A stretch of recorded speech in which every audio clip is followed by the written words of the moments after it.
अक्सर लोग एक सवाल पूछते हैं कि पूजा करने का सही समय कौन सा है, सुबह या शाम।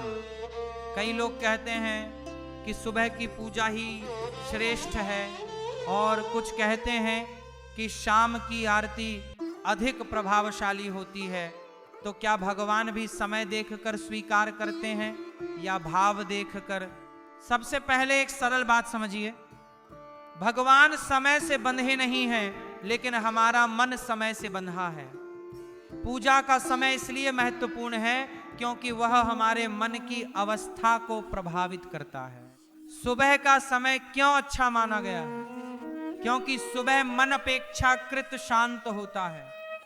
दिन की भागदौड़ शुरू नहीं हुई होती, दिमाग पर बोझ कम होता है।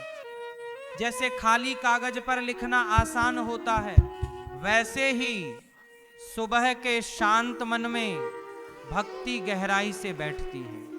अगर कोई व्यक्ति सुबह उठकर कुछ मिनट भी शांत भाव से भगवान को याद कर ले तो उसका पूरा दिन संतुलित हो सकता है। लेकिन इसका अर्थ ये नहीं कि जो सुबह पूजा न कर पाए उसकी पूजा अधूरी है।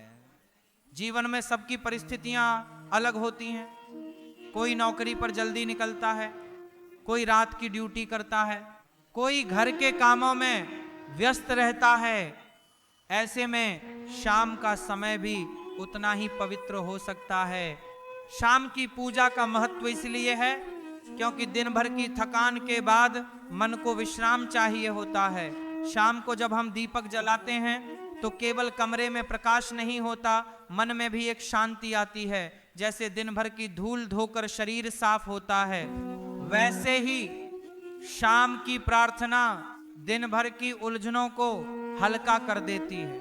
एक छोटा उदाहरण समझिए, अगर कोई बच्चा सुबह अपने माता पिता को प्रणाम करे तो दिन अच्छा लगता है, और अगर वही बच्चा शाम को लौटकर फिर प्रणाम करे तो संबंध और मजबूत होता है।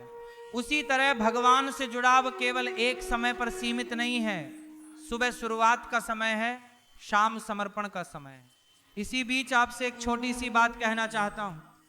अगर ऐसे सरल विषय आपको भक्ति को समझने में मदद करते हैं तो इस चैनल को सब्सक्राइब करके सहयोग करें। यह एक नया प्रयास है और आपका सहयोग ही इसे आगे बढ़ाता है। अब एक गहरी बात समझिए, पूजा का असली अर्थ है मन को जोड़ना। अगर सुबह जल्दी में केवल औपचारिकता निभा ली और मन कहीं और रहा तो वह पूजा अधूरी है। और अगर शाम को शांत होकर 2 मिनट भी सच्चे भाव से भगवान को याद किया तो वह पूर्ण है। कई लोग समय को लेकर इतना तनाव ले लेते हैं कि भक्ति का आनंद ही चला जाता है। याद रखिए, नियम भक्ति को आसान बनाने के लिए होते हैं, कठिन बनाने के लिए नहीं। यदि संभव हो तो सुबह और शाम दोनों समय थोड़ी सी स्मृति रखिए, और अगर एक ही समय मिल पाए तो उसी समय पूरे मन से जुड़िए।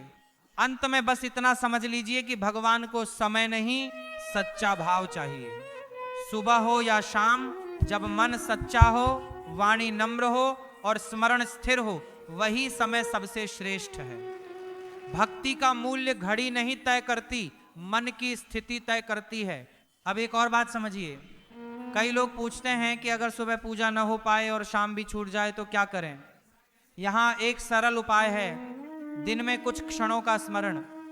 चलते समय, काम करते समय, रसोई में, गाड़ी चलाते हुए मन ही मन भगवान का नाम लेना भी पूजा का ही रूप है। भक्ति केवल आसन पर बैठने से नहीं, स्मरण से होती है। सोचिए, क्या कोई माँ अपने बच्चे से यह कहती है कि तुम केवल सुबह ही मुझे याद करना, शाम को नहीं? नहीं। प्रेम में समय की सीमा नहीं होती। उसी तरह ईश्वर से संबंध भी केवल एक तय घड़ी का मोहताज नहीं है। हाँ, निश्चित समय मन को अनुशासन देता है, लेकिन भाव को समय में बांध देना भक्ति को छोटा कर देता है। एक और उदाहरण समझिए, अगर आप रोज सुबह किसी पौधे को पानी देते हैं तो वह हरा रहता है, लेकिन कभी सुबह न दे पाए तो शाम को दे सकते हैं। पौधा पानी से जीवित रहता है, घड़ी से नहीं। उसी तरह मन भक्ति से हरा रहता है, समय से नहीं। अब ये भी समझिए कि सुबह की पूजा आपको दिशा देती है और शाम की पूजा आपको समीक्षा देती है। सुबह आप संकल्प लेते हैं कि दिन कैसा बिताना है और शाम को आप देख सकते हैं कि दिन कैसा बीता।